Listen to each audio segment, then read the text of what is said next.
কারণ অনেকে যদি জানে তারা অনেক কিছু মনে করবে। বন্ধু বান্ধব কারো কাছে বলি নাই। ইতিমধ্যে আপনারা হয়তো আমার বিষয়ে অনেকে জেনে গিয়েছেন, জিজ্ঞেস করেছে আপনি কোথায় যান। এখন পর্যন্ত আমি প্রকাশ করি নাই, আমার ফেসবুক পর্যন্ত প্রকাশ করি নাই। আমার টাচ মোবাইলটা বাড়িতে রেখে আসছি। অনেকে ফোন দিবে, অনেকে ফোন দেয়, কিন্তু আমি মোবাইলের একটা বার করছি, নিয়ে আসছি।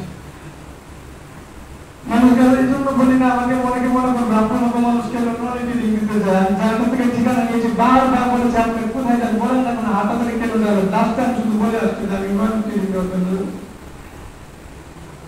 আমি এসে বুঝলাম যে প্রতিটা আলেমের জন্য নবী প্রশিক্ষণ অত্যন্ত জরুরি বিষয়। সাইকুল হাদিস হোক, মাওলানা হোক, মুফতি হোক, জানি না আপনারা কি মনে করেন।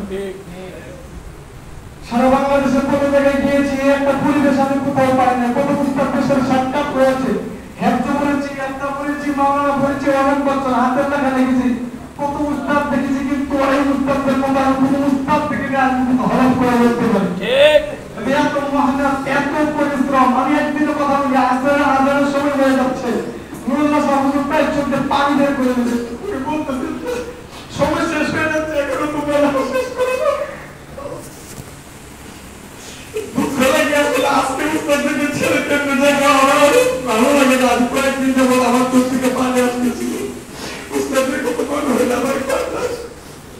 এত পরিশ্রম ভাই কে আছে? উস্তাদরা চাইলে 11 সময় ঘুমাই যেতে পারতেন, কিন্তু এখানে আপনাদের ভিতরে আমাদের ভিতরে